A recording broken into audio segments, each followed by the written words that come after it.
Hello, if you're watching this video, at some point in our meeting, home ownership came up. And what my team and I have done is brought in an expert in the space who specializes in lending. He's also a really good friend and client of our firm. And our hope would be over the next 2 minutes, some of your questions about home ownership in the future could be answered. So without further ado, Mr. Brendan Donaldson, thanks for joining me on this call. Thanks, Eli. Brendan, my first question that comes up a lot in meetings is how my clients' credit scores are going to affect their ability to get a loan. I'd love for you to speak on that. Great question. So credit scoring is the most important thing that your clients need to know about that starts the process. So everyone out there has or maybe knows their consumer credit score. So whether it's 600, 700, or 800, they know a consumer score either through their bank or a program that they've signed up for. That is not their mortgage credit score. That's the first thing they need to know. So in the mortgage space, when we're helping clients, the first thing we do, we can pull a soft credit report that isn't counted as an inquiry, and it could give them all three of their mortgage credit scores. Mortgage credit scores determine interest rate, programs, down payment, and honestly set the stage for them to understand what's next. Brendan, that's really good to know. Tell me, some people get confused by credit scores. Are there 3 scores, more than that? Is it a spectrum? Great. Help me understand that. That's a great question.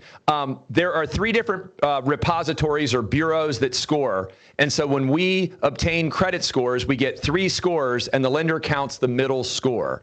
So just so you know, the range on the really low, poor credit end is like 580. And on the perfect, like A++ end is 820. Now, clients can have scores as low as 580 and still get a government loan like an FHA loan or a VA loan. But again, back to what I said earlier, the higher your credit score, the better the terms, the better the product. Great. Thanks, Brendan. Second question for you. How do clients' incomes affect their ability to get loans?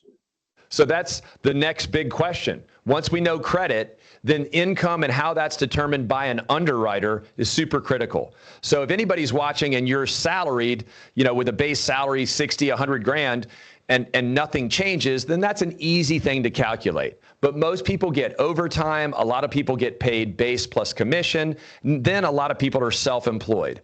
So that calculation on a tax return or on a pay stub or on a verification of employment form is what we go through to help clients understand what the underwriter determines their income to be. And then that sets the stage for how much they qualify for. Okay, that's good to know. A lot of my clients are curious about how their debt to income ratios affect how much they can qualify for when it comes to underwriting. Can you speak on that?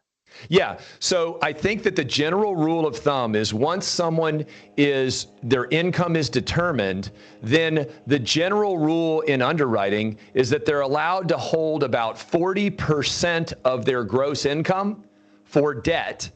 And that's monthly repayment of, credit cards, student loans, car, and mortgage.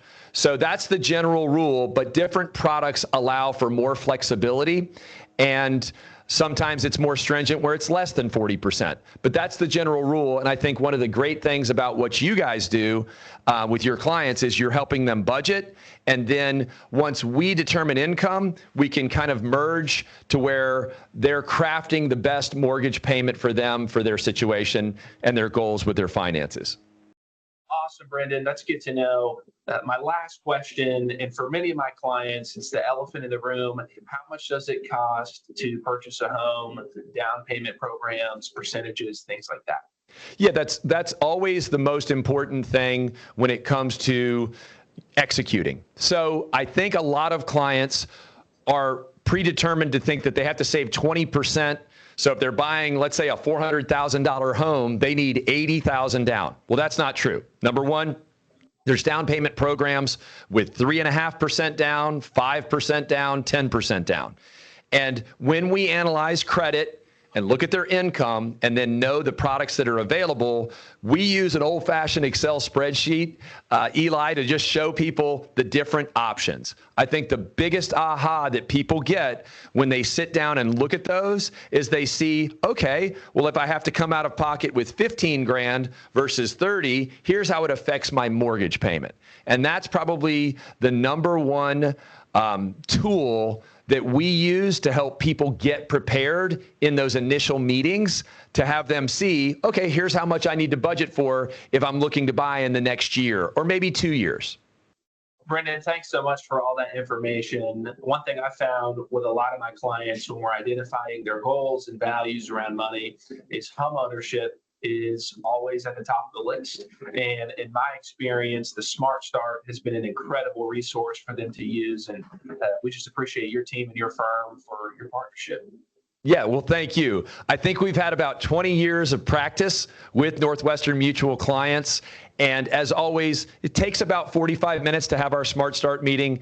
It's complimentary. So if they're interested, they can reach out to you for more details. Thanks, Brendan.